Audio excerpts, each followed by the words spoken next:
Oke, kita sambil menunggu teman-teman yang lainnya, sebaiknya kita mulai dulu saja ya.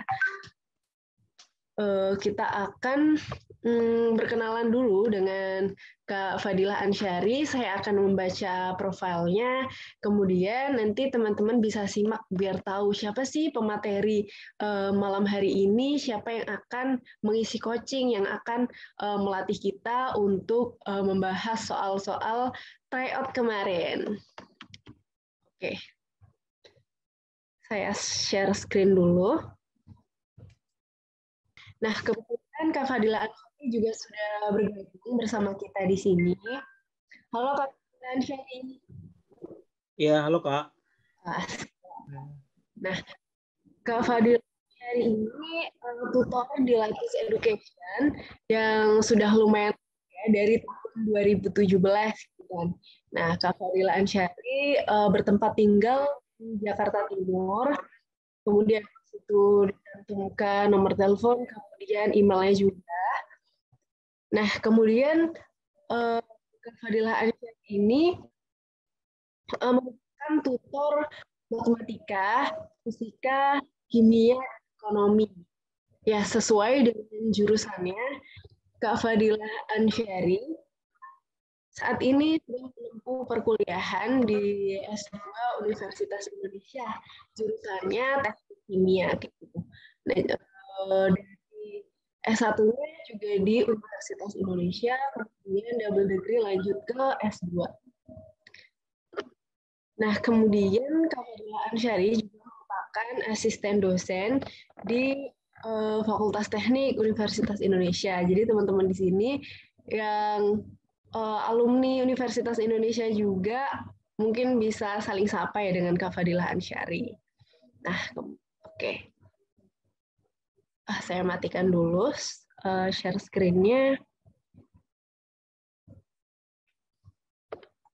Mungkin kita tunggu 5 menit lagi ya untuk mulai. Sampai pukul 19.12. Nanti berapapun pesertanya akan tetap kita mulai. Karena kita di sini juga menghargai kakak-kakak yang sudah hadir di sini. Nggak mungkin kalau kita tunda-tunda lagi atau bahkan membatalkan gitu. Itu sangat tidak mungkin. Oke. Kita tunggu ya teman-teman. Sampai 19.12. Iya, oke. Karena sudah pukul 19.12, kita mulai ya. Untuk Kak Fadil Ansyari sudah siap? Ya, sudah Kak. Siap, oke. Kalau gitu langsung saja tanpa menunggu waktu lebih lama lagi, kita sambut Kak Fadila Ansyari. Silahkan Kak Fadila. Oke, saya izin share screen ya Kak. Siap Kak, silahkan. Apa sudah terlihat layarnya? Sudah Kak. Sudah ya. Oke, terima kasih. Assalamualaikum warahmatullahi wabarakatuh. Perkenalkan, saya Fadila Ansyari, tutor akademik dari Latis Education. Nah, hari ini atau malam ini kita akan membahas beberapa soal yang kemarin sudah teman-teman kerjakan di tryout batch kedua untuk materi TU dan TWK. Nah, mungkin ini hanya beberapa soal saja yang akan kita bahas, sehingga nanti kalau teman-teman ingin tahu lebih lanjut seperti apa pembahasan soalnya, kemudian cara-cara mengerjakannya, teman-teman bisa bergabung bersama di program persiapan CPNS bersama Latis. Oke, kita lihat dari nomor 1. Nomor 1 ini adalah soal analogi, cukup gampang, yang penting kita tahu hubungan dari tiap kalimatnya. Mobil roda, berarti mobil kan menggunakan roda, berarti kita cari hubungan yang menggunakan. Berarti di sini yang lebih tepat adalah ikan bernafas menggunakan insang. Jadi jawabannya yang B. Jadi cukup gampang ya untuk soal analogi ini. Kita lanjut nomor berikutnya. Oke, nomor 2, inkonvensional lalu kuno. Nah, kalau soal kayak gini, kita harus sering membaca KBBI ya teman-teman. Jadi sering membaca KBBI, lalu kita artikan apa sih inkonvensional, apa itu kuno. Nah, inkonvensional itu artinya dia perilaku yang menyimpang dari adat istiadat yang berlaku di sekitar masyarakat tersebut. Berarti dia kebalikan dari kuno. Kalau kuno kan berarti mengikuti adat istiadat. Jadi di sini hubungannya adalah antonim atau lawan kata. Nah, berarti kita cari yang lawan kata dari antonim. Kita cek dari E dulu. Lalai sama alpa. Lalai sama alpa ya mirip-mirip lah artinya. Jadi nggak mungkin ini. Taksir kira-kira. Sama, mirip-mirip juga.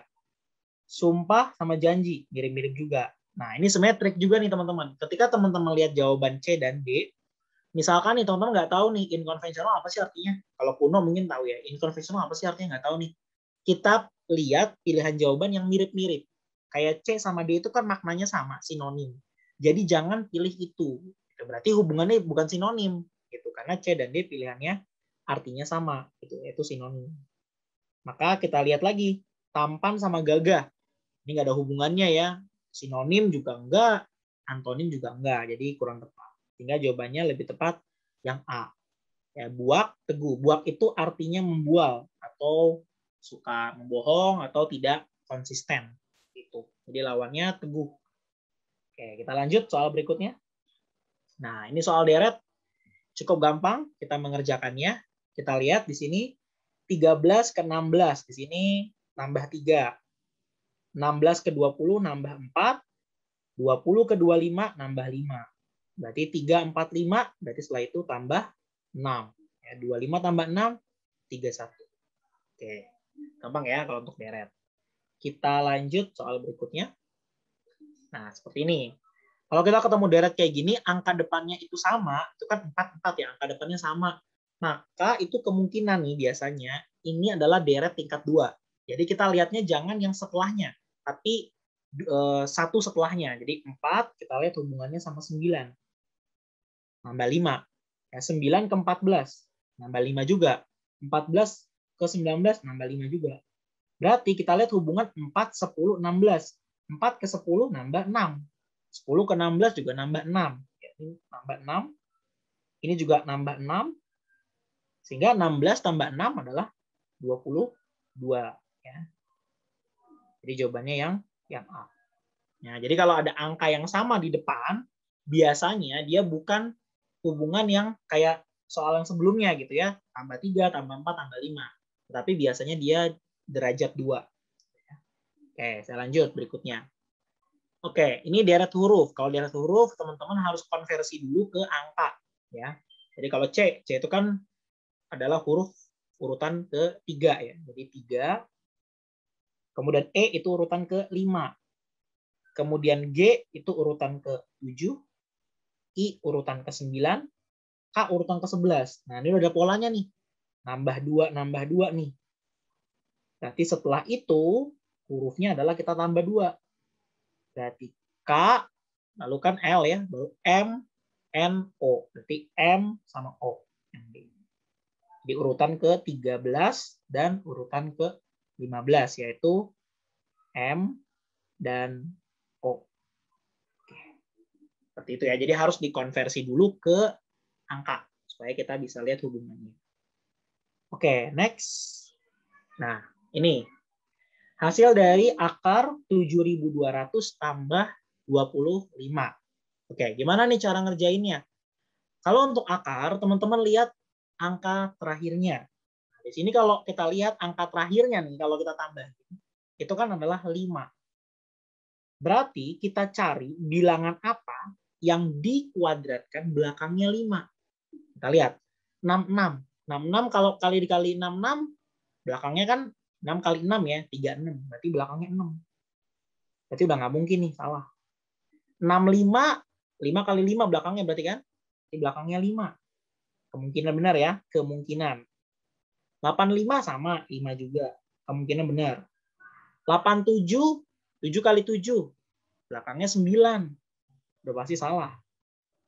86 juga nggak mungkin. Belakangnya 6, salah juga. Jadi tinggal 65 sama 85. Lalu gimana nih, Kak, jawabnya biar cepat? Oke, kita lihat di sini. 7.200 ditambah 25 itu kan hasilnya 7.225. Nah, 65 nih, kalau dikuadratin, kita nggak usah mikir, nggak usah dikali-kaliin dulu. 65 kali 65, anggap aja 6 kali 6 lah. 6 kali 6 kan 36. Ya. Kalau 6 itu 36. 6 itu 36. Kalau 8, 85 ya, berarti kan 8 ya. Anggapnya 8 kali 8. Yaitu 64. Berarti kan yang paling dekat dengan 72 nih, anggapnya 72 gitu angka depannya.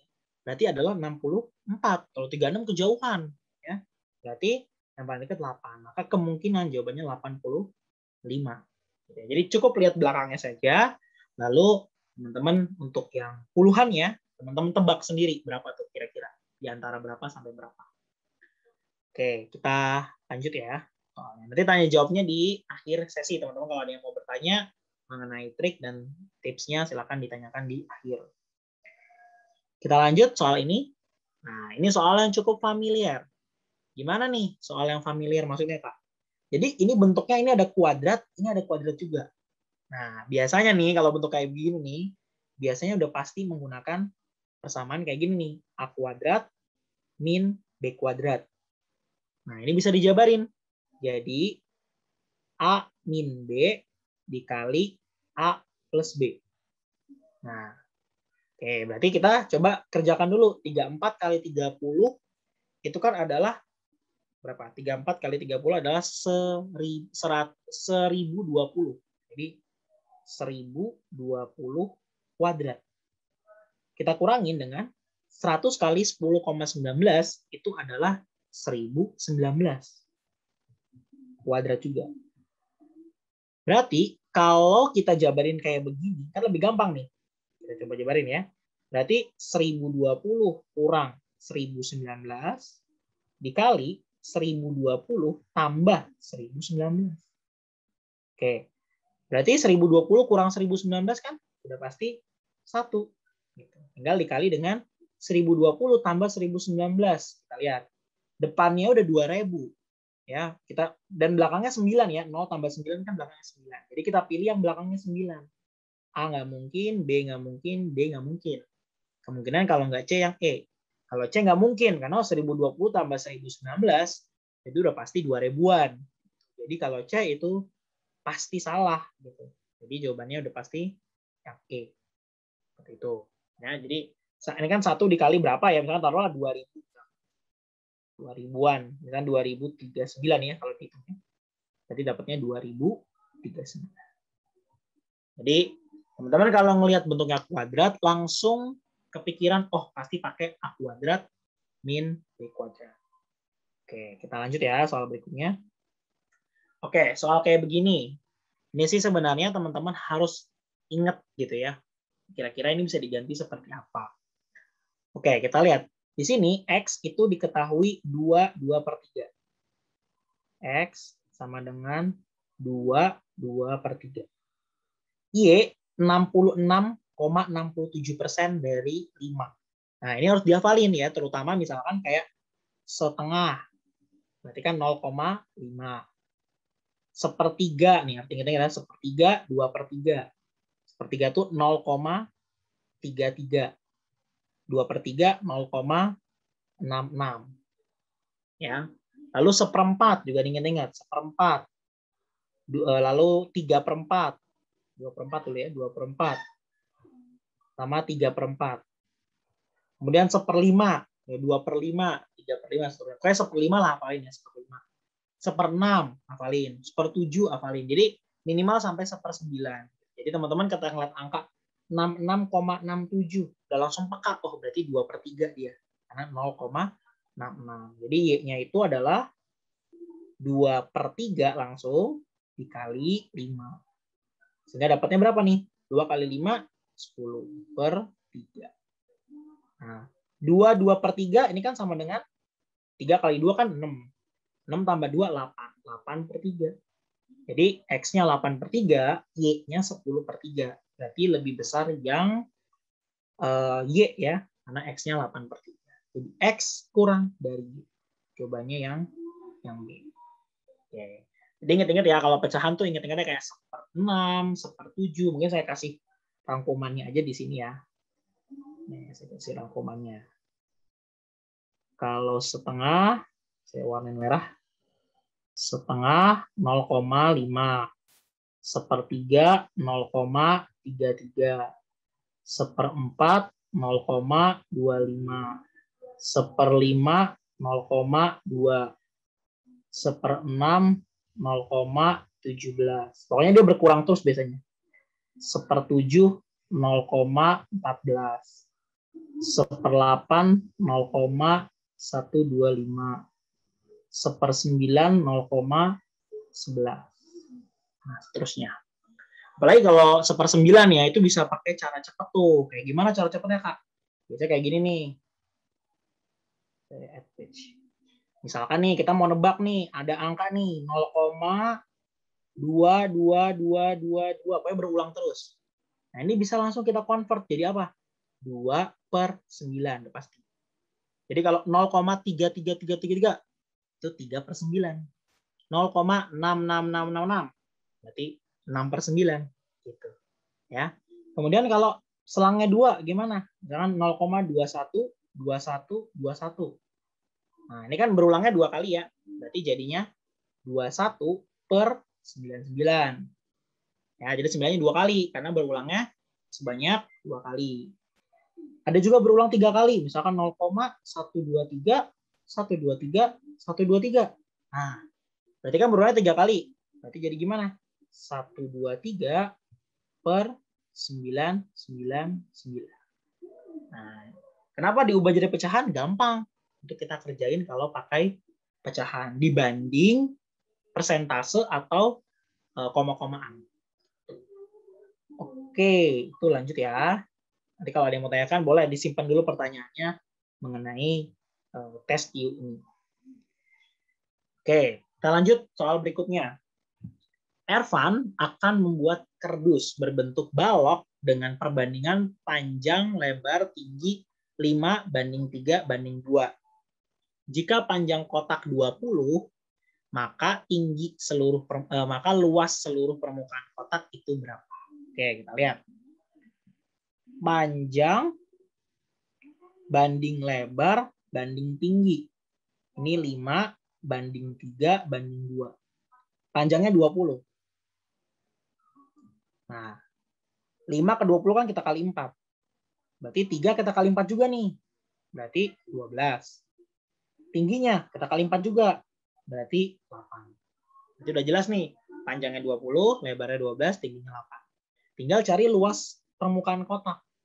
Nah, kalau dibangun atau di soal CPNS biasanya kita nggak menggunakan rumus yang ribet-ribet lah gitu ya. Misalnya kayak misalkan cari volume kotak yang bolong gitu ya. Nggak lah, biasanya yang normal-normal gitu ya pertanyaannya. Jadi kita sebenarnya bisa logika ini. Coba bentuk kotak. Kan kotak bentuknya begini nih. Nah, bentuk kotak. Kayak balok gitu kan, karena panjang, lebar, tingginya beda-beda. Nah, kira-kira begini gambarnya. Ya, kalau jelek ya dimaafkan saja ya. Nah, seperti ini. Jadi bayangin aja kayak ruangan gitu ya. Kalau kita mau nyari luas seluruh permukaan kotak, itu sama aja kita nyari luas dinding-dindingnya gitu. Nah, kalau kita lihat nih yang bawah, bagian bawah. Berarti kan yang bawah ini adalah panjang kali lebar. Ada bawah, ada atas kan? Berarti panjang kali lebarnya 2 kali tuh. Panjang kali lebarnya kita kali 2. Karena ada yang bawah sama atas kan. Balik lagi nih, saya nggak mau ngajarin rumus ya, tapi kita mau melihat ada soal, kita bisa logikain. Atas, bawah. Lalu yang kiri kanan kan berarti lebar kali tinggi. Nah, ini kan tingginya nih. Lebar kali tinggi. Ada 2 juga, kiri dan kanan. Kita kali 2. Kemudian yang bagian depan sama belakang. Ya, berarti panjang kali tinggi. Kita kali 2 juga. Karena ada 2 ya, depan sama belakang. Udah. Panjang kali lebar, 20 kali 12 kali 2. Nah, itu berarti saya tulis di sini ya. Panjang kali lebarnya berarti 20 kali 12. Berarti 240. Lalu lebar kali tingginya 12 kali 8. Berarti 96. Lalu panjang kali tinggi PT. Berarti 20 kali 8 ya. Berarti 160. Nah, ini kan semua dikali 2 nih. Kita jumlahin aja dulu. berapa tuh? 240 tambah 160. Berarti kan 400 ya. 400 kali 400 tambah 96. Berarti 496. Nah, 496 kali 2. Nah, belakangnya aja kita lihat. 6 kali 2. Belakangnya 2 kan? Berarti kita lihat yang belakangnya 2. Yang B, yang A salah, C salah, D salah, E salah. Yang B. Jadi tidak usah kita hitung ya. Cukup lihat belakangnya aja. Jadi kalau ada kesempatan, kita pakai cara yang cepat. Seperti itu. Kak Jihan, apa waktunya sudah selesai atau belum? Boleh dilanjutkan dulu, Kak, karena tadi kan kita mulainya juga jam 19.12, jadi masih ada waktu sekitar 12 menit ya. Oh ya, siap. Oke, kita lanjutkan soal berikutnya. Nah, sebuah segitiga siku-siku memiliki luas 240. Diketahui panjang sisi penyikunya adalah 30 cm. Kelilingnya adalah berapa? Oke, segitiga siku-siku. Kita lihat. Seperti ini berarti ya segitiga siku-siku. Nah, luasnya 240. Oke, luas 240. Panjang sisi penyikunya 30. Berarti taruhan di sini 30. Nah, luas segitiga, diingat-ingat ya, yaitu alas. Saya tulis di sini ya rumusnya. Luas segitiga, alas kali tinggi bagi 2. Nah, berarti kalau luasnya 240, kan kalau masukin ke sini ya, jadi 240. Alasnya kita belum tahu berapa nih kan? Belum tahu. Tingginya 30 bagi 2. Nah, ini 240 sama 30 kan bisa dicoret nih. Ya, boleh nih karena satu sejajar dia dan beda ruas ya. 240 bagi 30 itu 8. Jadi tinggal alasnya berarti 8 kali 2 16. 16. Nah, yang ditanya keliling. Kalau keliling kan berarti kita harus cari yang miringnya. Nah, biasanya nih pakai Pitagoras. Nah, kalau saya biasanya kita coba ingat triple Pitagoras. Nah, ini membantu sekali ya untuk materi segitiga. Triple Pitagoras. Triple Pitagoras itu cuma ada 5. Dan yang biasa dipakai paling 3. Nah, jadi diingat-ingat aja. 3, 4, 5 yang pertama. Lalu 5, 12, 13. Ini yang gede-gede miringnya ya. Lalu 7, 24, 25. 8, 15, 17. 9, 40, 41. Dan kelipatannya. Maksudnya kelipatan tuh kayak misalnya gini, 3, 4, 5. Berarti boleh juga tuh. Kalau kita kali 2 semua, berarti kan jadi 6, 8, 10. Ya, itu juga triple Pitagoras. Gitu. Atau kita kali 3, boleh. Itu triple Pitagoras. Tapi dasarnya ingat gitu ya. Nah, jadi kalau misalnya 30 sama 16, kita kira-kira kita bagi berapa nih? Paling enak mungkin kita bagi 2.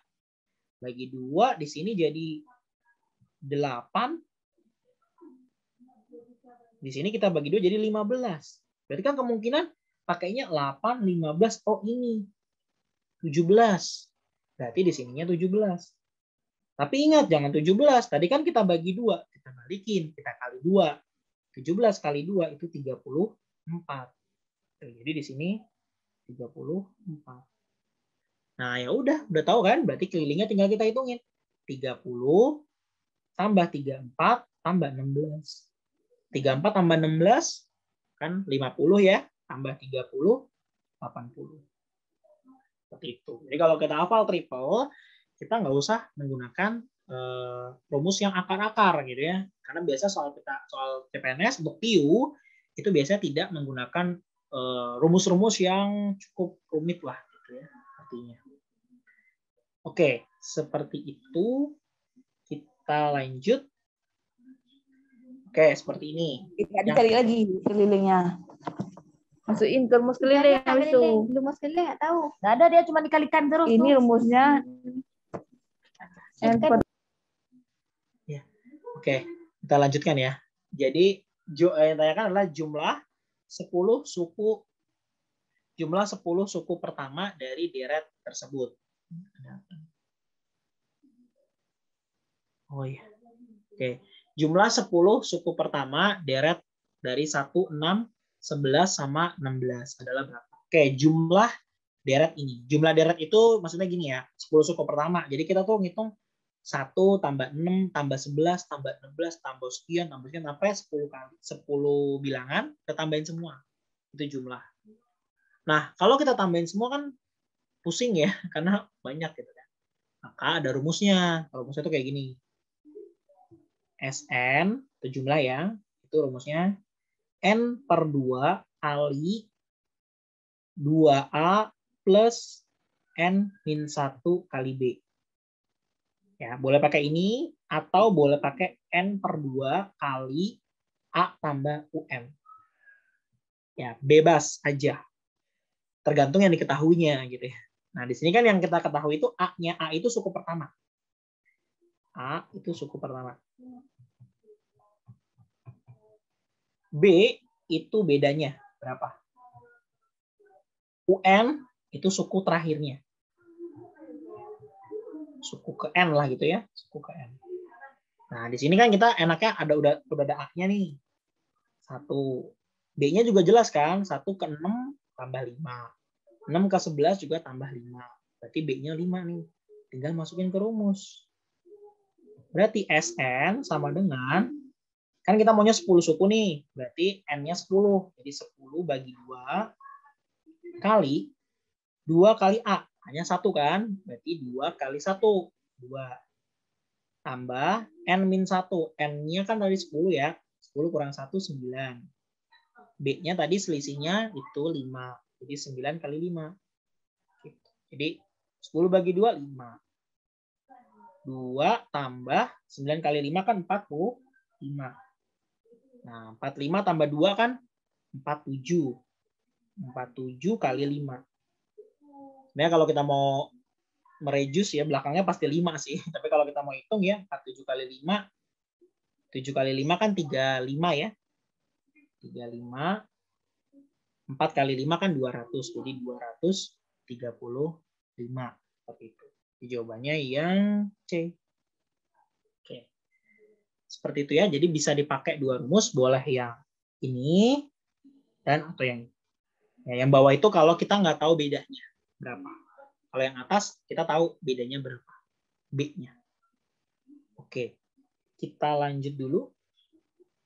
Nah, ini soal juga nih. Kita lihat. Ini juga sering ya soal tentang himpunan. Dan sebenarnya ada juga rumus cepatnya. Jadi teman-teman nggak usah ribet. Dalam seleksi penerimaan tes CPNS, semua peserta mengikuti tes SKD dan SKB. Dan yang lulus adalah lulus CPNS, itu lulus keduanya. Sebanyak 256 peserta lulus SKD, dan sebanyak 182 lulus SKB. Jika banyaknya peserta yang lulus adalah 124, maka banyaknya peserta tes adalah berapa? Jadi ini adalah materi diagram Venn. Diagram Venn. Nah, jadi kalau mau digambar kayak gini nih ya, tapi nggak usah digambar, nggak apa-apa nanti pada saat ujian. Nah, gini. Jadi ini anggaplah ini yang lulus SKD, ini yang lulus SKB. Nah, kayak gitu. Nah, kalau kita lihat di sini untuk soalnya ada rumus cepatnya ya. Rumus cepatnya begini. Jumlah seluruh siswa atau jumlah seluruh yang ikut ujian N atau S lah sebetulnya S dikurangin yang tidak lulus dua-duanya, baik SKD atau SKB. X itu sama dengan yang lulus SKD, saya misalin A. Ditambah yang lulus SKB, tambahin B. Dikurangin yang lulus dua-duanya. Jadi AB. Nah, ini rumusnya. Untuk diagram Venn yang dua komponen. Nanti kalau 3 sebenarnya ada rumusnya juga. Ya. Jadi teman-teman nggak usah gambar nih, ribet. Langsung masukin aja. Kan yang S-nya jumlah seluruh peserta. Ditulis aja S. Kurangin X yang tidak lulus. Di sini kan karena nggak ada kalimat yang tidak lulus ya, anggap aja 0 tidak lulus. Berarti nggak ada gitu ya. Berarti semuanya lulus SKD atau SKB atau dua-duanya. Yang lulus SKD yaitu 256. Yang lulus SKB 182 dan yang lulus dua-duanya itu 124 karena kan yang lulus CPNS berarti yang dua-duanya lulus. Oke, kita kerjakan. Di sini pakai cara yang kayak tadi, lihat angka belakangnya aja. Supaya kita langsung tebak jawabannya berapa. Kita lihat ya di sini. Berarti 6 tambah 2 itu kan 8. 8 kurangin 4. Berarti belakangnya 4. Cari aja yang belakangnya 4. Oh, yang B. Langsung coret. A-nya salah, C-nya salah, B-nya salah, E-nya salah. Karena yang belakangnya adalah 4, yaitu 314. Ya, jadi nggak usah kita hitung manual ya. Biar cepat aja ngitung. Oke, seperti itu. Kita lanjut mungkin satu soal lagi ya, biar nah ini mungkin yang sering keluar. Ini ntar dulu. Ini aja dulu. Ini adalah soal silogisme. Nah, ini pasti sering keluar nih. Ngerjainnya gimana nih? Biar cepat. Nah, di sini ada dua premis. Satu beberapa, satu semua. Kalau ada premis yang satu beberapa, satu semua, pasti jawabannya ada kalimat beberapa. Jadi sebenarnya tanpa kita baca soalnya, langsung udah ketahuan yang C.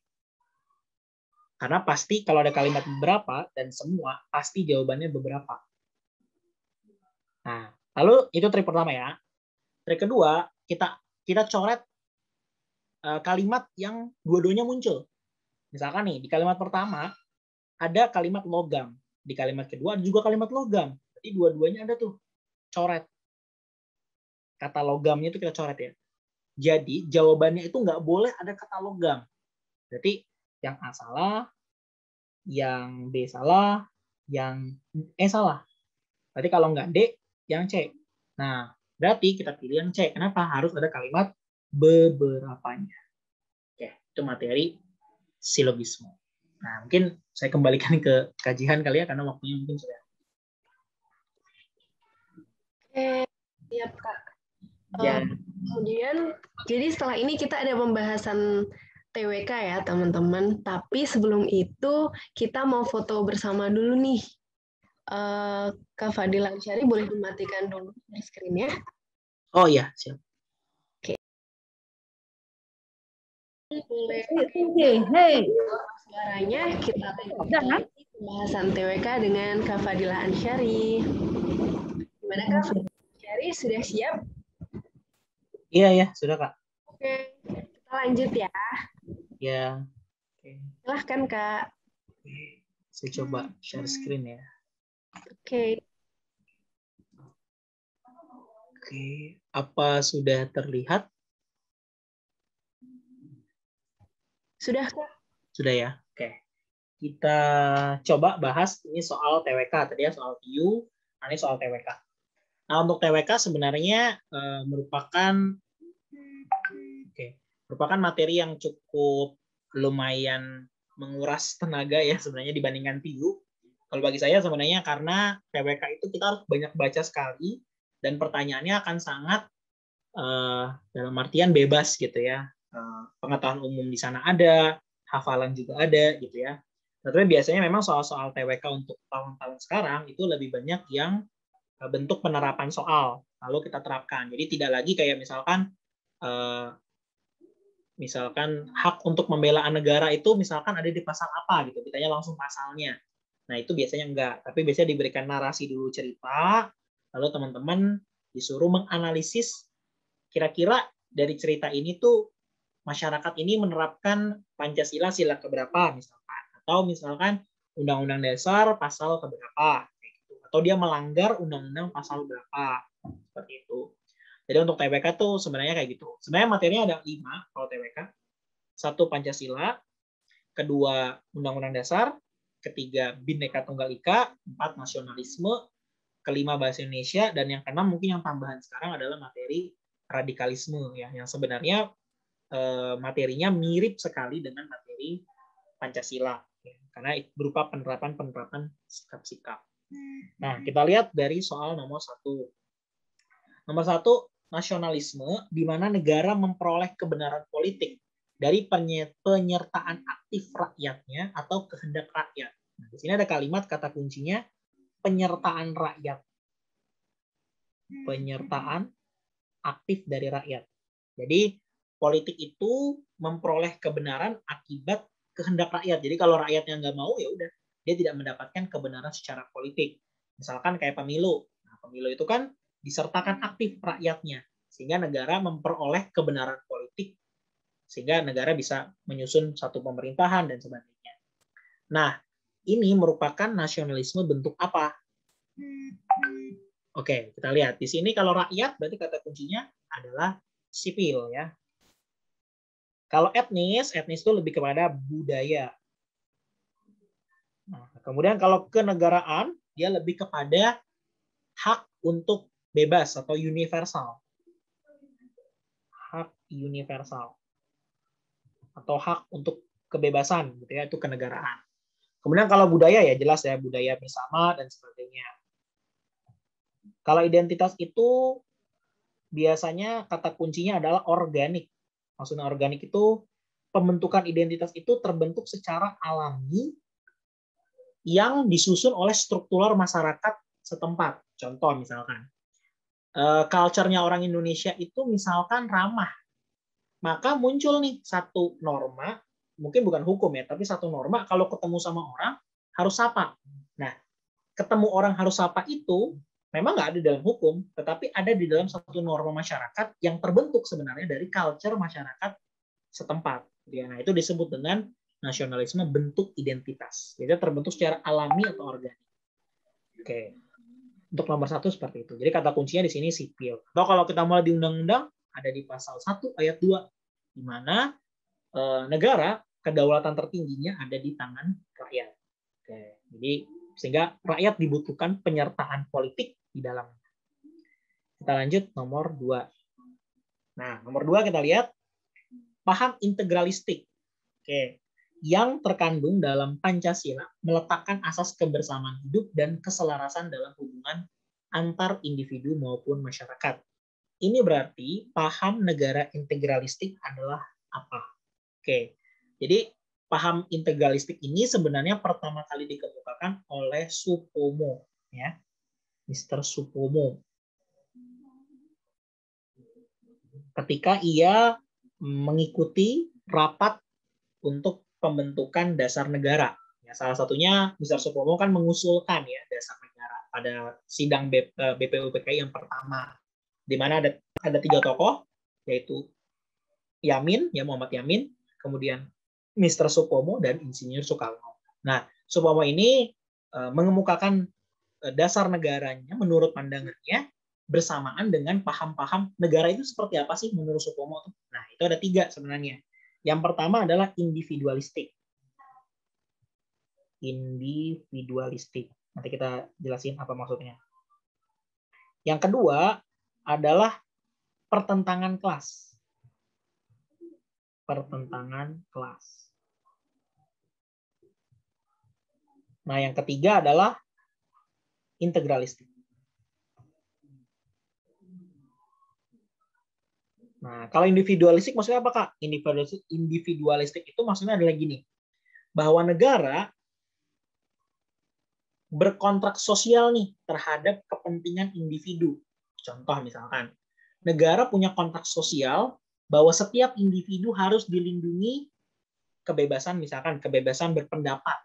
Atau misalkan negara sudah kontrak sosial dengan masyarakat atau rakyat terhadap hak untuk memperoleh jaminan pekerjaan dan penghidupan yang layak misalnya.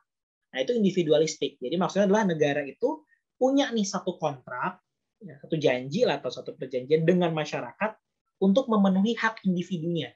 Minimal hak individu ya, misalkan hak untuk berpendapat, hak untuk misalkan berkeluarga, hak untuk mempunyai keturunan, hak untuk hidup. Nah, itu negara punya kontrak sosial atau perjanjian yang rata-rata banyakkan di pasal 28 kalau kita mau lihat aturannya. Jadi negara tuh punya kontrak sosial atau janji terhadap hak-hak individu. Lalu pertentangan kelas. Nah, di pertentangan kelas ini maksudnya adalah bahwa kaum buruh itu seringkali diremehkan ya di satu struktur masyarakat. Nah, sehingga Soepomo berusaha mengangkat nih bahwa buruh bisa kok menguasai atau bisa kok mengurus negara ini. Jadi semacam kayak teori-teorinya Karl Marx lah gitu. Jadi mirip-mirip seperti bagaimana negara harus hadir nih untuk menaungi semua lapisan masyarakat, baik dari kaum buruh, dari kaum yang marginal. Intinya seperti itu. Jadi semua masyarakat harus diakui kelasnya. Kemudian kalau integralistik artinya negara itu tidak boleh diperkenankan memihak golongan-golongan tertentu. Jadi dia tidak boleh memihak yang kuat saja. Tidak memihak. Tidak ada dominansi lah, inti kata kunci gitu. Tidak ada dominansi. Jadi kalau pertengahan kelas lebih kepada kaum buruh ya. Kaum buruh.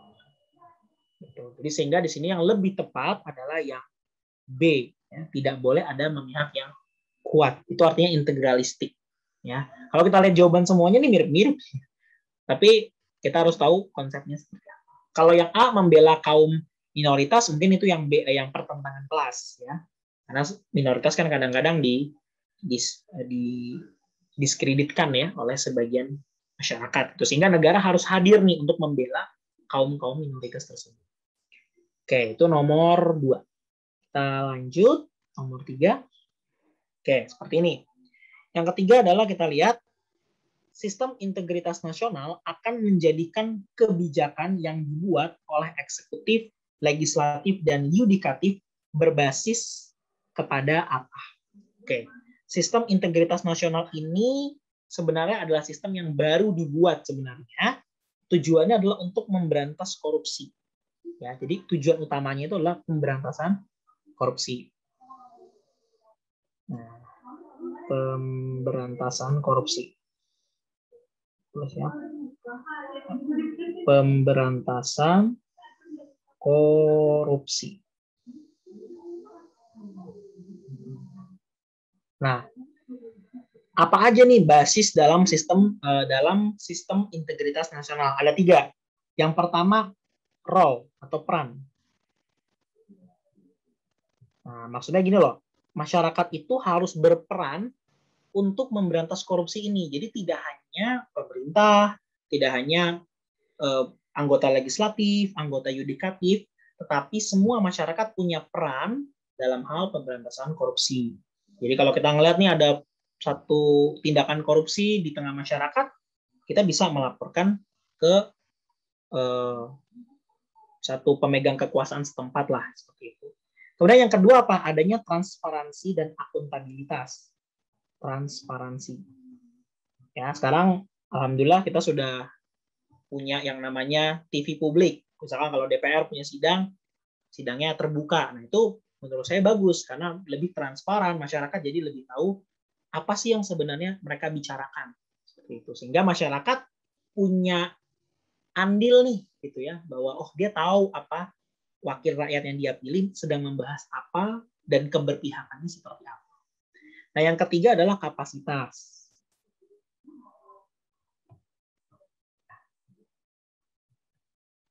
Ya, jadi kalau di sini berarti yang lebih tepatnya adalah transparansi, yang E. Karena tujuannya adalah ingin memberantas korupsi. Seperti itu. Oke, kita lanjut yang berikutnya. Nah, seperti ini. Hak dan kewajiban warga negara untuk ikut serta dalam usaha pertahanan dan keamanan negara diatur oleh apa? Diatur melalui Undang-Undang Pasal. Nah, ini mungkin nanti kalau untuk soal TWK yang asli, pertanyaannya akan lebih panjang gitu. Misalkan diberitahu nih bahwa negara atau warga negara dalam mempertahankan negara, keamanan negara dan sebagainya. Jadi ada keterangannya dulu baru ditanya. Itu diatur melalui Undang-Undang Pasal berapa. Oke, pertahanan dan keamanan kita bahas satu. 26 ayat 1. Nah, ini sebenarnya harus kita hafal-hafal ya sebenarnya. Jadi kalau 26 itu lebih kepada warga negara biasanya. Ya, kayak warga negara Indonesia tuh standarnya apa sih? Misalkan tinggal harus sekian lama, kemudian dia punya KTP Indonesia misalkan, dan seterusnya. Nah, itu 26. 27, nah ini 27 agak unik nih, isinya tuh beda-beda. 27 ayat 1, ini lebih kepada hukum, persamaan hukum. persamaan hukum. Jadi hukum tuh harus sama lah. Di mata hukum tuh semua orang punya tingkatan yang sama. Nah, 27 ayat 2 itu pekerjaan dan penghidupan yang layak. Nah, beda jauh kan ya. Artinya materinya gitu ya. Kerjaan dan penghidupan yang layak. Bahkan 27 ayat 3 itu tentang pembelaan negara. Itu beda lagi tuh materinya. Jadi 27 itu ayat 1, ayat 2, ayat 3-nya itu secara materi agak sedikit berbeda. Kemudian 30. Nah, 30 ayat 1 ini baru nih ya, pertahanan dan keamanan. Kalau ayat 2-nya dia hanya ini saja, hanya tambahan saja. Jadi bahwa pertahanan dan syarat-syarat pembelaan negara atau pertahanan keamanan negara itu diatur dalam undang-undang. Misalkan siapa aja nih yang mempertahankan pertahanan, siapa aja yang keamanan. Jadi diatur melalui undang-undang. Oke, jadi itu 30 ayat 2. Jadi tambahan saja ya, memperjelas 30 ayat 1. Jadi lebih tepatnya 30 ayat 1. Ya, wajib dihafal ya, misalkan 26 itu tentang apa, 27, 28 itu HAM. Kalau 28 ya, hak asasi manusia. 29 agama. 30 tadi ya, pertahanan dan keamanan. 31 pendidikan. Kemudian 32 minimal tahu ininya apa? Sub besarnya apa? 32 budaya.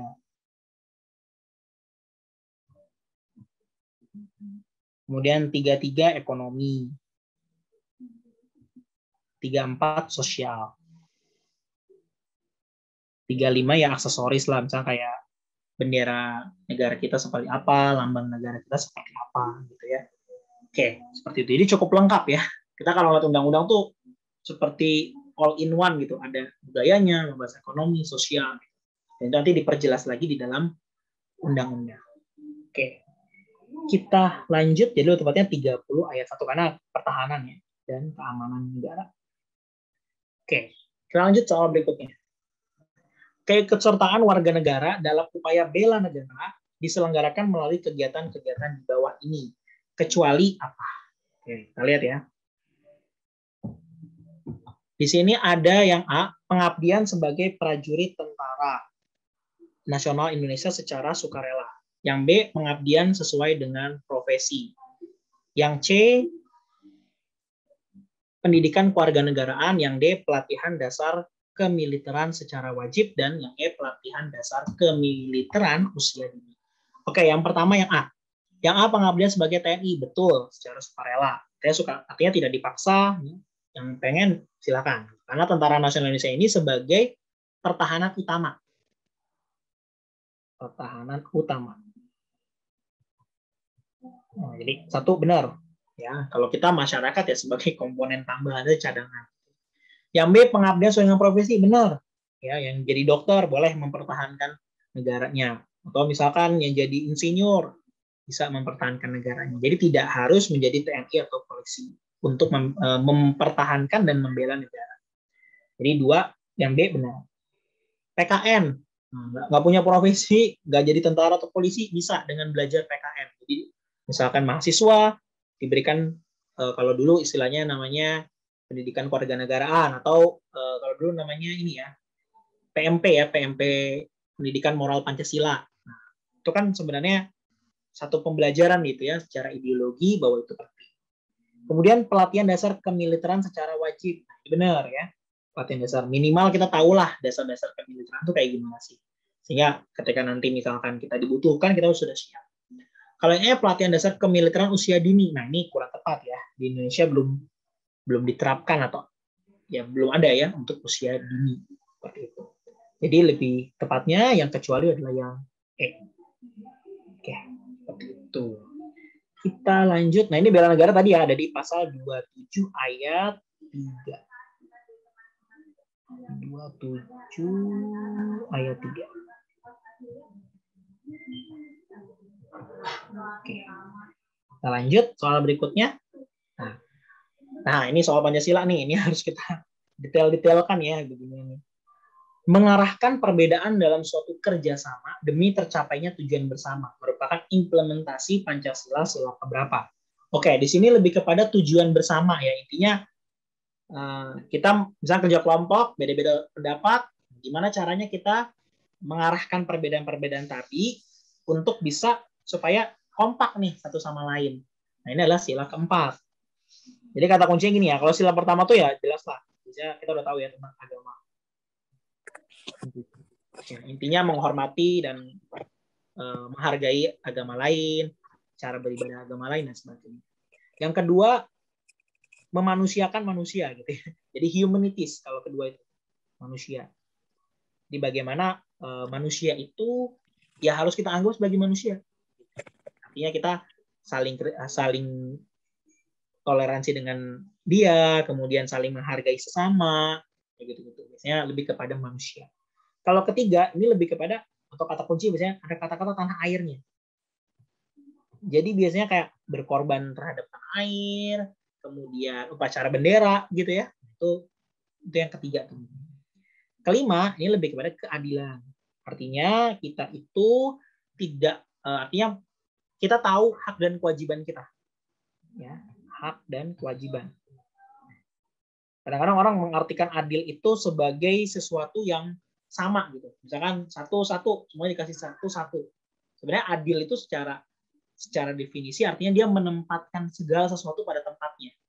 Contoh misalkan ada orang tua punya anak satu, anak kecil gitu ya, usia mungkin ya 2 tahun 3 tahun.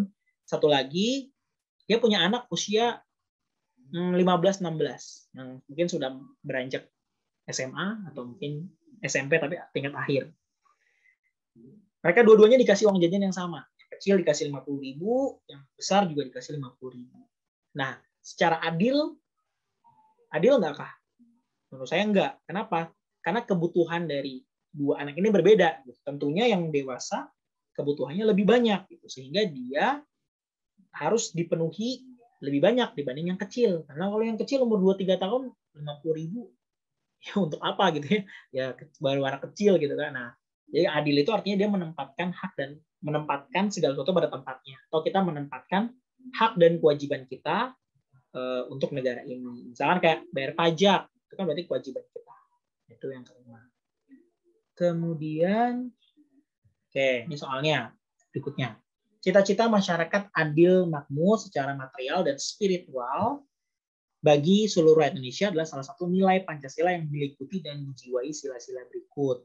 Kecuali, cita-cita masyarakat adil dan makmur itu dari kalimat kata adil. Jadi keadilan sosial. Nah, sila kelima, dia itu dijiwai oleh sila-sila sebelumnya. Jadi contoh gini, sila kedua, dia dijiwai oleh sila pertama. Sila ketiga, dijiwai oleh sila satu kan dan sila kedua. Sila keempat itu dijiwai oleh sila 1, 2, 3. Jadi kalau sila kelima, berarti dia dijiwai oleh sila pertama, 2, 3, 4. Sehingga dia tidak dijiwai oleh sila yang ya silanya dia sendiri gitu ya. Jadi yang E. Nah ini tricky ya, kita harus perhatikan betul-betul pertanyaannya apa. Kecuali dia nanya, adil dan makmur itu sesuai pengamalan Pancasila sila keberapa? Sila kelima. Tapi kalau dijiwai, berarti pilih yang sila sebelumnya. 1, 2, 3. Kecuali yang sila kelima itu. Kita lanjut ya. Dan ini ada juga nih di pembukaan Undang-Undang Dasar 1945. Cita-cita masyarakat itu adil dan makmur. Bahkan kata Bung Karno, adil dan makmur itu apa sih sebenarnya? Nah, menurut Bung Karno itu adalah adil dan makmur itu artinya tidak ada lagi kemiskinan di negeri yang merdeka ini. Nah, jadi kalau kita masih menemukan misalkan ada kemiskinan dan masih ada orang yang kemudian tidak bisa memenuhi kebutuhan primernya, menurut Bung Karno atau menurut pesannya Bung Karno, cita-cita masyarakat kita belum tercapai. Tapi kita terus berusaha untuk bisa tercapai itu. Gitu ya. Oke, kita lanjut soal berikutnya.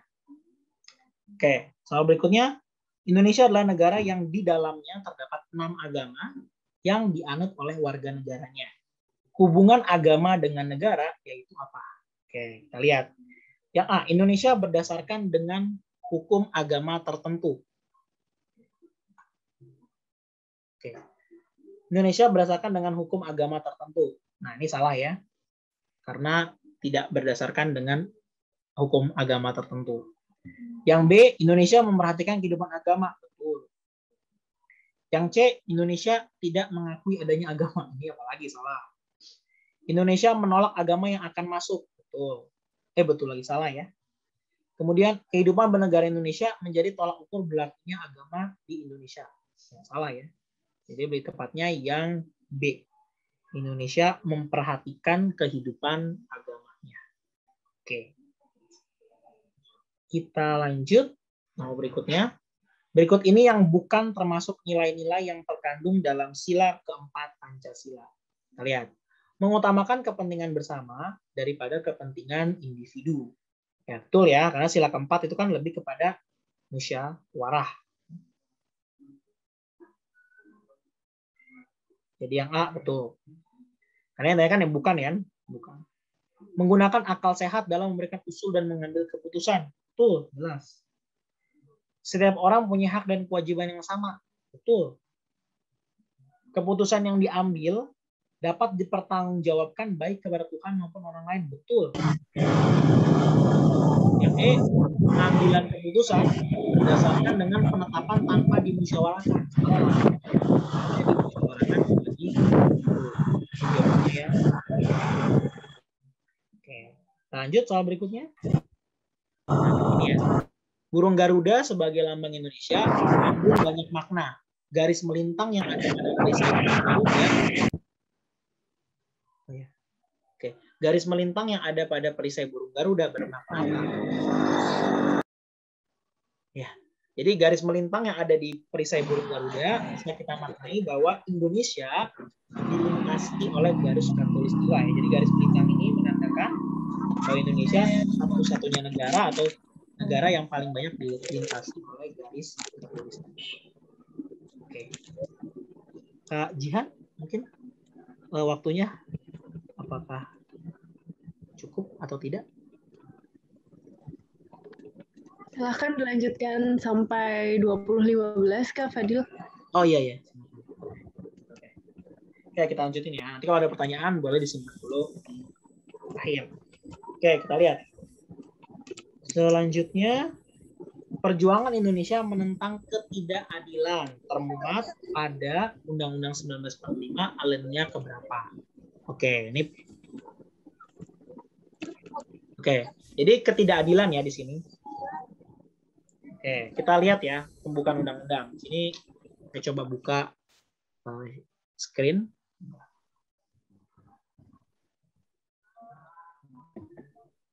Supaya kita bisa lihat nih undang-undang pembukaan undang-undang kita tuh isinya apa gitu. Nah, ini udah saya buatin rangkuman. Oke. Kelihatan layar PowerPoint saya? Kelihatan, Kak? Kelihatan ya? Oke. Nah, di sini saya sudah coba buat rangkuman tentang isi dari pembukaan Undang-Undang Dasar 45 kita. Oke, sebentar. Saya kecilin dulu. Oke, seperti ini. Jadi pertama, ada sila yang alinea pertama ya. Kalau kita baca, ini saya share screen aja deh. Sebentar. Supaya kita kelihatan ya bersama-sama.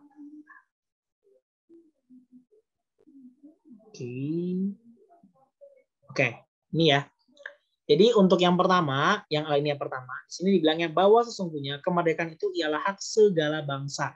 Dan oleh sebab itu, maka penjajahan di atas dunia harus dihapuskan. Jadi di sini kita menunjukkan bahwa kita tuh menentang adanya penjajahan di atas dunia.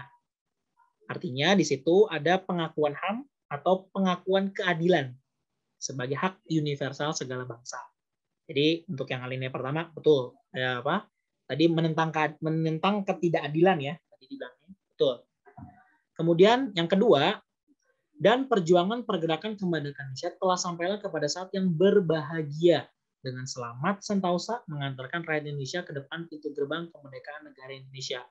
Ya ini intinya adalah kita menegaskan bahwa perjuangan kita ini cukup luar biasa, bahwa kemerdekaan ini tidak kita dapatkan dari negara apapun, kita raih sendiri, kita rebut sendiri. Nah, itu di sini ada kalimat perjuangan pergerakan kemerdekaan Indonesia. Kemudian yang ketiga, di sini ada kalimat atas berkat rahmat Allah. Nah, artinya di sini negara kita mengakui terhadap nilai-nilai religi. Ya, artinya toleransi agama kita mengakui.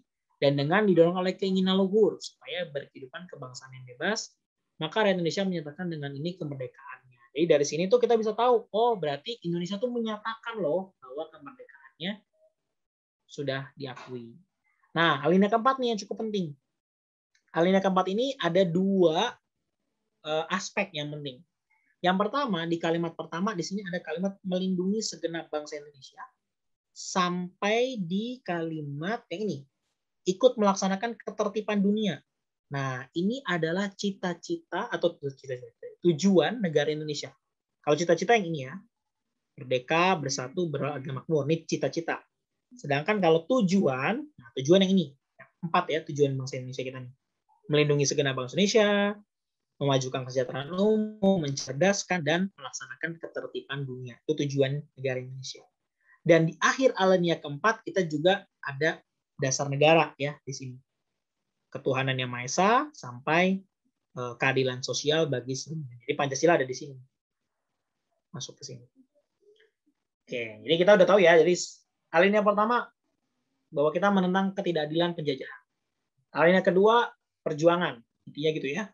Perjuangan dan cita-cita. Ya. Kemudian yang ketiga pengakuan bahwa kita dulu merdeka.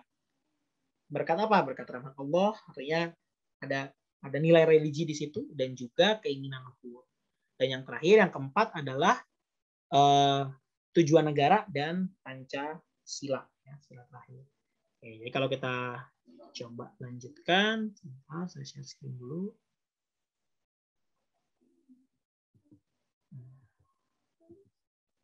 Oke. Nah, berarti di sini kalau untuk menentang ketidakadilan di sini adalah yang 1 dan 3 ya. Oke, itu jadi tepatnya A. Karena kan tadi 1 itu tentang apa? HAM ya, bahwa kita menentang ketidakadilan, dan juga yang ketiga tadi atas berkat Allah dan keinginan luhur supaya berkehidupan kebangsaan yang bebas. Nah, artinya di situ kita menentang adanya penjajahan di atas dunia. Seperti itu untuk alinea 1 dan 3. Kalau keempat tadi tujuan ya. Tujuan sama dasar ya, dasar negara. Oke, seperti itu. Mungkin Kak Jihan, saya kembalikan. Ya, baik Kak. Terima kasih Kak Fadil atas waktunya. Oke, kita akan ke sesi pertanyaan ya. Untuk Tiu, boleh minta penjelasan tentang soal yang berhubungan dengan perbandingan usia kah? Silahkan Kak Fadila Ansyari, boleh dijawab terlebih dahulu. Oh iya, oke. Saya coba share screen dulu ya. Saya ke ini. Sebentar ya. Usia berarti ya? Ya. Oke, saya coba share screen.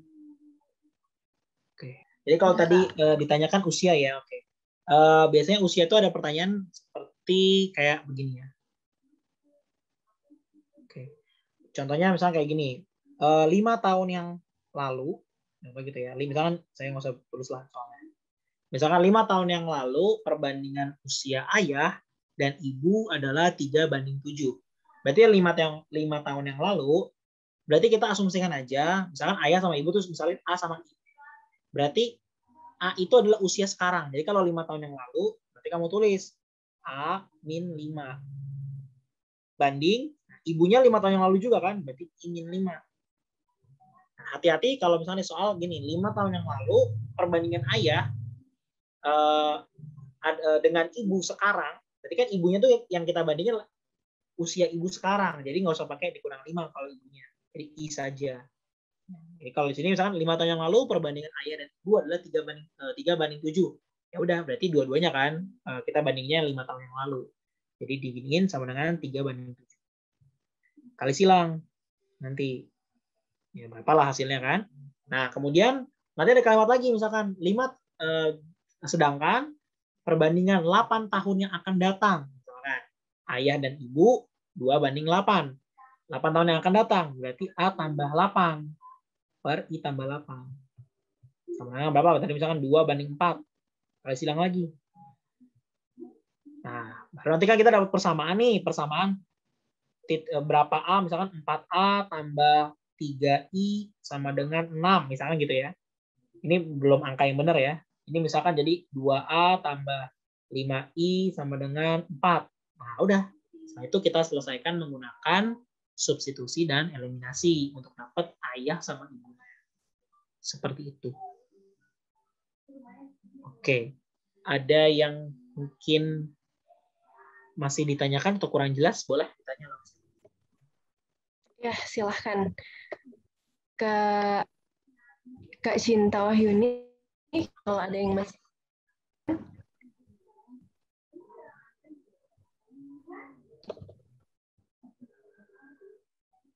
Oh, udah sip. Oke, siap. Oke, ini ada pertanyaan lagi.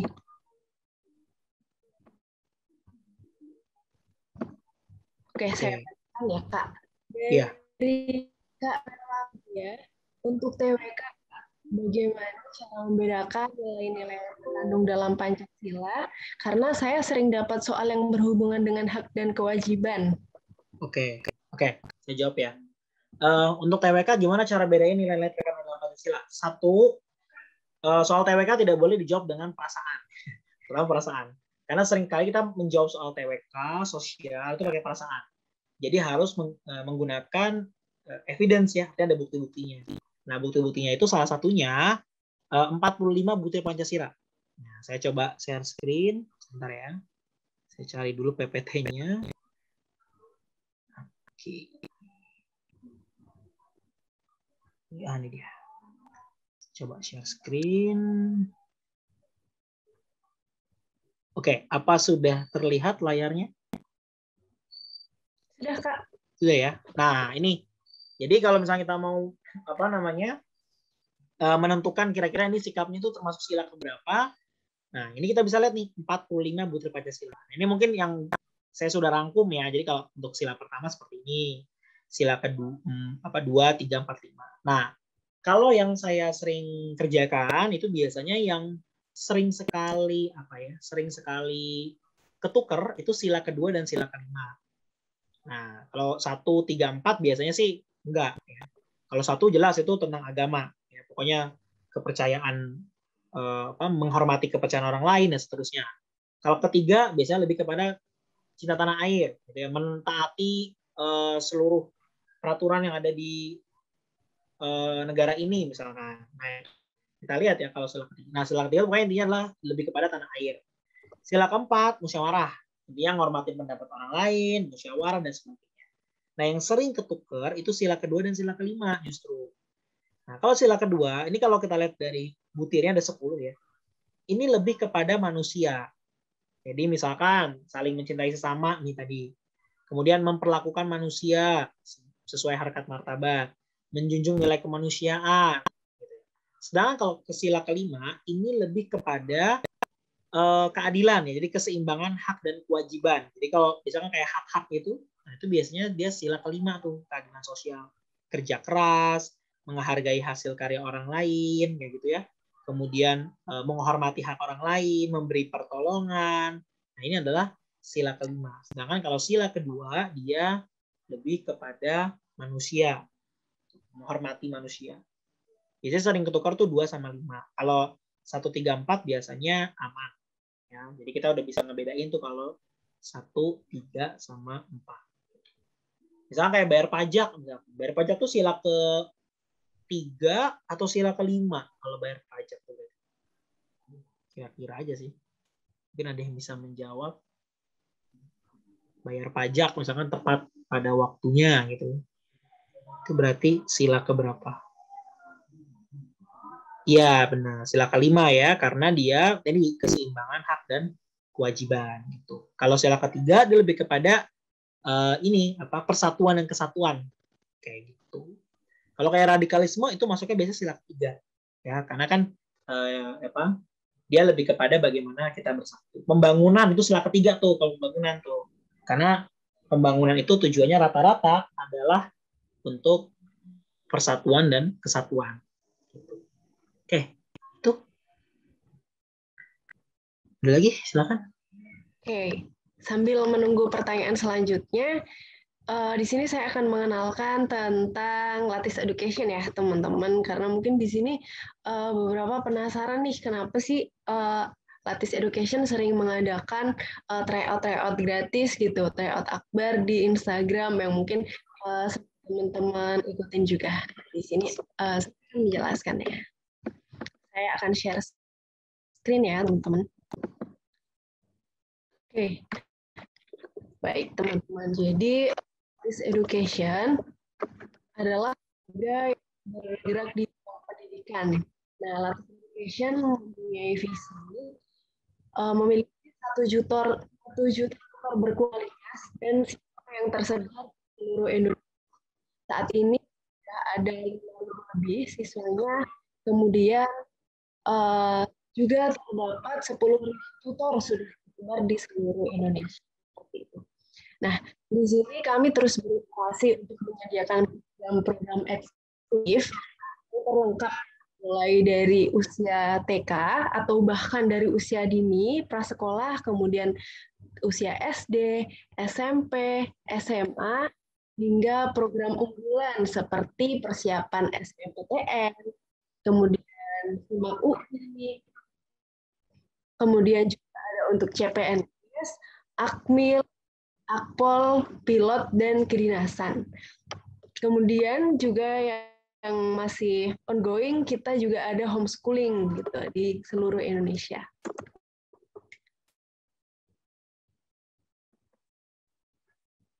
Nah, selanjutnya ada program belajar nih yang saya jelaskan di sini. Nah, di sini mungkin teman-teman mendaftarkan PNS gitu kan, tapi mungkin di sini teman-teman juga memiliki anggota keluarga atau bahkan ada yang sudah memiliki anak dan saudara-saudara yang lain gitu untuk bisa daftar di reguler privatnya yang mulai dari usia dini TK, SD, SMP, SMA. Nah, kemudian juga terdapat program khusus untuk masuk PTN favorit nih. Ada yang privat intensif, kemudian ada juga yang program karantina. Akan saya jelaskan setelah ini ya bagaimana detail program. Kemudian kita juga ada program khusus, salah satu untuk masuk CPNS, Akpol, pilot, dan kedinasan. Kemudian ada juga homeschooling. Nah, di sini teman-teman lebih ke penasaran gimana sih program les mereka gitu. Ini akan saya jelaskan ya. Nah, yang pertama akan menjelaskan dan semua yang ada di sini program kita untuk masuk PTN kayak gitu. Kita sangat serius dalam menjalankan program ini karena sangat terbuka. Tahun ini kita sudah meloloskan 100% super camp dan PTN favorit lainnya kayak gitu. Jadi di program ini kita ada karantina dan intensif privat dan karantina tersebut bisa untuk mempersiapkan SBMPTN dan SIMAK karena kita adalah spesialis yang bisa melakukan siswa ke PTN favorit. Kemudian tutor kita, guru kita merupakan guru berpengalaman dan lulus PTN favorit, termasuk teman-teman yang akan mendaftarkan CPNS. Kita ada banyak sekali tutor ASN yang siap untuk membimbing teman-teman untuk menjadi ASN di tahun 2021. Nah, kemudian program teori juga terdapat dan report laporan orang tua. Berapa sih anaknya, apa saja yang sudah pelajari, dan lain sebagainya. Kemudian ada tes dan tryout rutin gitu. Jadi tryoutnya itu bukan sekali 2 kali, tapi rutin. Mulai dari assessment awal, jadi di awal kita bisa tahu apa saja sih kemampuan sampai mana sih kemampuan itu yang kemudian akan diukur sampai nanti berakhir akan banyak progres siswa tersebut. Nah, kemudian program masuk PTN ada gitu. Nah, selanjutnya adalah education tutor, home tutoring. Home tutoring ini privat juga maupun online gitu. Teman-teman tidak perlu khawatir kalau PPKM ini atau COVID kayak gini gimana kan apa ya banyak gitu khawatir atau selalu menjaga keluarganya supaya tidak tertular COVID gitu. Nah, itu bisa dengan sesi online. Jadi jangan khawatir. Nah, silahkan investasikan pendidikan terbaik untuk Anda, gratis education. Pasti tidak akan menyesal karena banyak testimoni yang kita dapatkan. Teman-teman bisa lihat di latiseducation.com dan juga di alumniui.com. Ya, ada link. Oke, selanjutnya ini dia yang ditunggu bimbel cpns.id. Teman-teman di sini yang setelah ini mungkin ingin cari lagi gitu apa ya pembahasan soal, kemudian tryout online kayak gitu. Teman-teman bisa langsung kunjungi bimbel cpns.id. Di situ terdapat banyak sekali program yang kita tawarkan. Kan saya terangkan di sini ya teman-teman. Jadi intensif privat CPNS ada yang privat dan ada juga yang kelas gitu. Nah, kita tujuannya apa sih lesnya ini? Tentu saja untuk membantu teman-teman semua meraih impian menjadi aparatur sipil negara. Karena dengan banyaknya daftar, hanya sedikit sekali yang bisa masuk kayak gitu. Tidak sampai 50%-nya, bahkan tidak sampai 30%-nya. Nah, intensif privat ini ditutoring langsung oleh tutor ASN. Jadi selain punya tutor-tutor favorit dari PTN favorit juga, kita juga punya tutor-tutor yang sudah ASN. Kemudian tutor tersebut sudah berpengalaman dan kita juga menyediakan modul yang dilengkapi soal-soal terlengkap dan terbaik sehingga akan memudahkan teman-teman semua untuk lolos PNS. Nah, kenapa sih harus pilih bimbel cpns.id untuk menginvestasikan pendidikan atau latihan soal untuk lolos ke CPNS kayak gitu. Yang pertama, alasannya adalah kita ekstra fasilitator. Jadi fasilitatornya, tutornya bukan hanya dari apa ya, kita asal gitu, tapi tutor ASN yang sudah terseleksi tentu saja. Kemudian kita juga ada modul eksklusif banget sampai kita memberikannya langsung dengan kurir kayak gitu, dikirim langsung ke rumah teman-teman. Dan itu gratis, sudah free, dan ongkos kirimnya juga free. Nah, kemudian kita juga sistemnya privat dan intensif, fokus kepada tujuan dan keberhasilan teman-teman untuk bisa lolos PNS. Nah, selain itu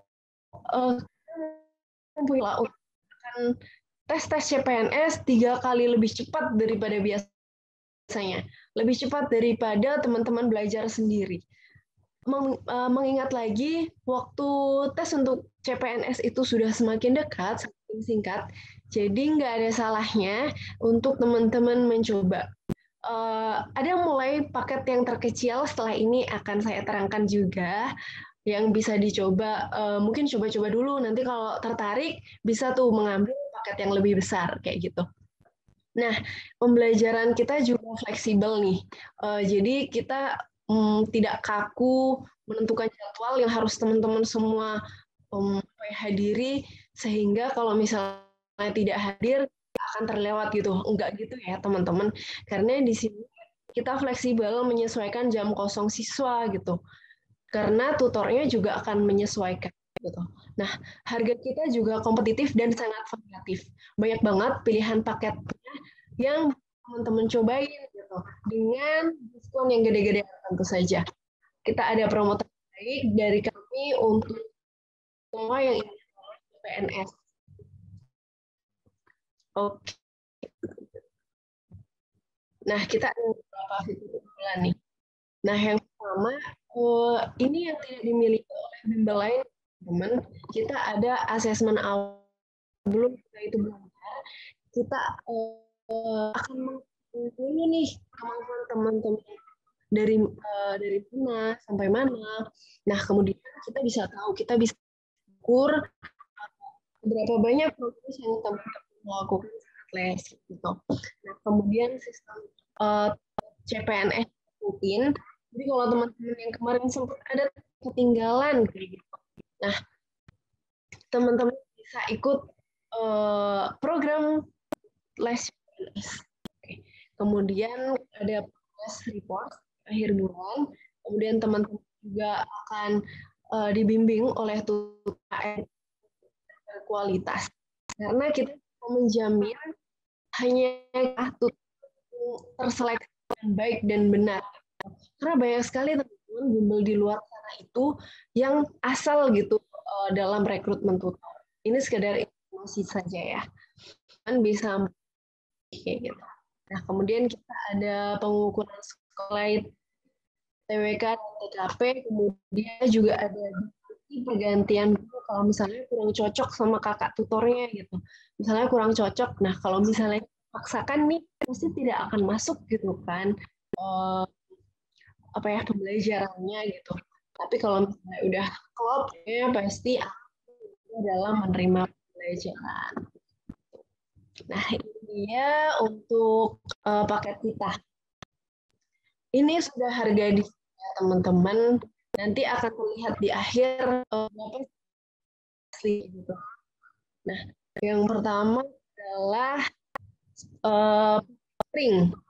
Paket spring itu paket lengkap dan dia cukup dengan membayarkan 3.899.000. Teman-teman sudah mendapatkan total 20 sesi untuk 10 sesi tatap muka dan 10 sesi online. Nah, pelaksanaan pembelajaran teman jadi menyesuaikan jadwal teman-teman. Kalau misalnya teman-teman mau hari Rabu, kayak gitu, bisa. Mau jam berapa juga bisa, kayak gitu. Nah, kemudian untuk tryout online juga pasti ada. Kemudian mendapatkan modul dan soal latihan serta pembahasannya. Kemudian kita juga ada grup diskusi yang intensif. Jadi di grup diskusi tersebut teman-teman bisa bertemu dengan teman-teman lainnya yang seperjuangan yang sama-sama mendaftar CPNS. Kemudian tentu saja kita ada asesmen awal, kemudian layanan akademik, tips dan trik lulus CPNS. Ini yang jarang banget bisa didapatkan gitu ya.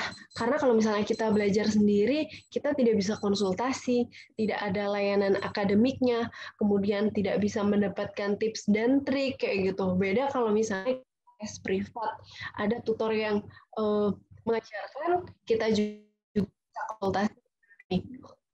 Nah, kemudian ada pengukuran passing. Jadi teman-teman di sini dipacu untuk bisa melampaui passing grade-nya. Kemudian modul eksklusif SKD yang tentu saja gratis ongkos kirim. Nah, itu ya, pendidikan adalah hak setiap manusia, setiap anak, setiap orang. Maka Lattice Education akan terus memberikan pendidikan terbaik bagi generasi penerus bangsa dari kalangan sebagai wujud pemerataan pendidikan di Indonesia. Sebab investasi terbaik adalah pendidikan. Kenapa? Lattice Education akan gratis, coaching gratis gitu. Kami ingin mendukung perbaikan pendidikan di Indonesia. Nah, teman-teman, ini adalah ya. Kalau teman-teman mendapatkan sebelum sesi berakhir, teman-teman akan mendapatkan tryout lagi, coaching gratis lagi. Ingat ya, tryout gratis dan coaching gratis. Hal itu sangat susah ya didapatkan karena biasanya tryout online pun yang diadakan oleh lembaga lain pasti berbayar teman-teman. Nah, ini teman-teman akan mendapatkan tryout. Tapi kalau kalau misalnya daftar di luar pada saat coaching ini, nah teman-teman tidak bisa mendapatkan coaching gratis lagi. Tapi kalau teman-teman mendaftarkan malam ini, segera teman-teman bisa mendapatkan coaching gratis lagi. Gitu. Oke ya. Teman-teman bisa mendaftarkan di link tersebut, bimbel trip ID pendaftaran. Oke, teman-teman juga bisa hubungi Kak Leni atau Kak Silvi di nomor berikut. Nah, silahkan ya. Linknya akan saya cantumkan di chat. Dan setelah ini silahkan dilanjutkan untuk sesi pertanyaannya. Terima kasih.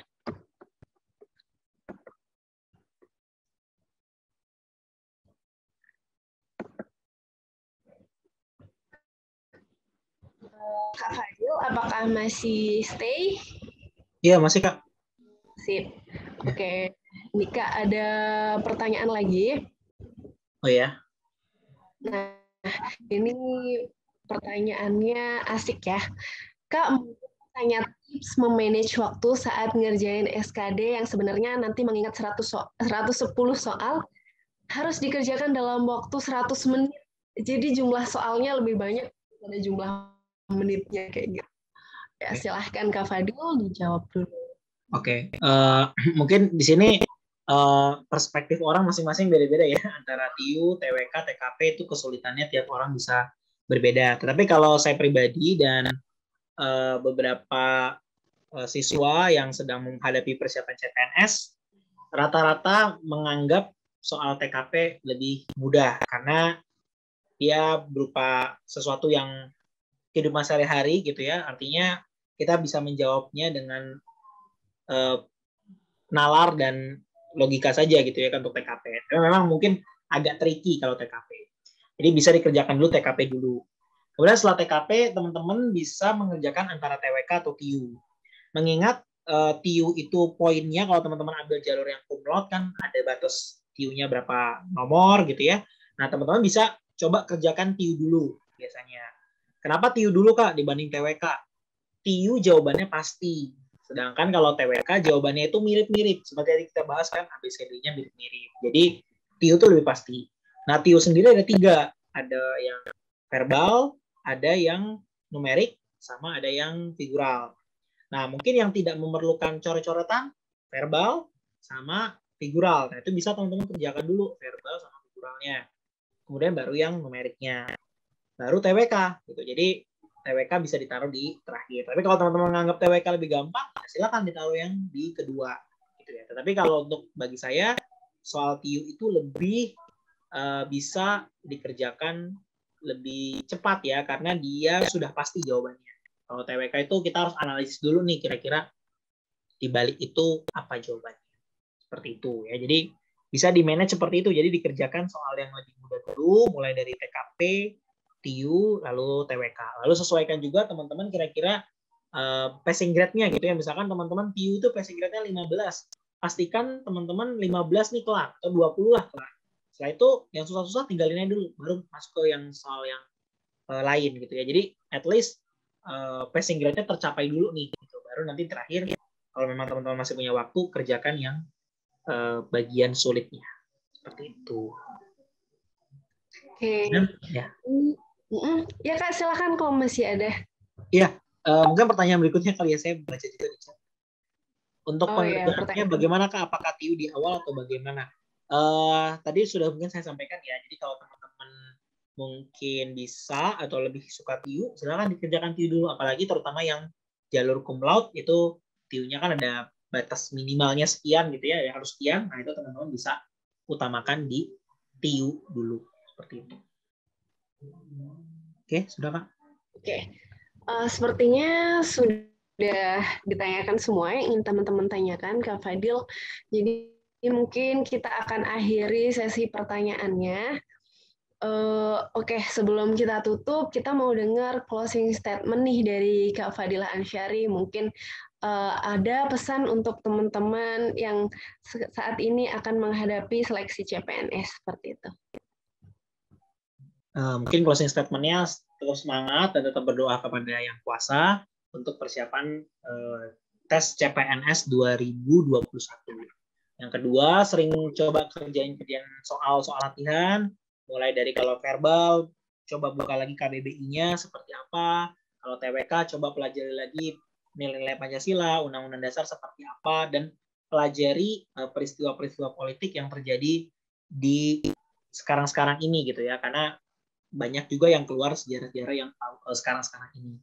Dan untuk TKP silakan teman-teman baca pengertian-pengertian dari website-website yang resmi, misalkan nilai disiplin tuh kayak gimana, terintegritas tuh kayak gimana, supaya teman-teman punya definisi yang tidak sesuai perasaan gitu ya, tetapi teman-teman berdasarkan website-website yang resmi gitu. Misalkan disiplin itu apa sih? Jangan teman-teman definisiin sendiri, cari website dari disiplin itu definisi seperti ini, integritas seperti ini. Jadi jangan dikira-kira menurut kita. Itu aja sih. Ya, baik Kak Fadila Ansyari, terima kasih banyak Kak. Saya juga sepakat dengan Kak Fadila Ansyari, teman-teman harus sering-sering ya mencoba latihan-latihan soal, kemudian diukur juga kemampuannya, apakah sudah melampaui passing grade atau bahkan sudah melampaui nilai-nilai dari teman-teman yang lainnya, kayak gitu. Bisa dilihat dari perolehan nilai di tahun sebelumnya, kayak gitu. Apakah sudah termasuk ke dalam nilai yang akan mengikuti SKB kayak gitu, sambil dievaluasi lagi. Nah, oke. Terima kasih teman-teman semuanya. Saat ini sudah berada di penghujung acara, akan saya tutup. Sekali lagi terima kasih atas kehadirannya. Semoga teman-teman di sini bisa lolos CPNS semuanya ya. Amin ya rabbal alamin. Sesuai dengan formasi yang diinginkan kayak gitu. Oke, sekian. Wassalamualaikum warahmatullahi wabarakatuh. Waalaikumsalam warahmatullahi wabarakatuh. Jangan lupa daftar ya, ditunggu malam ini.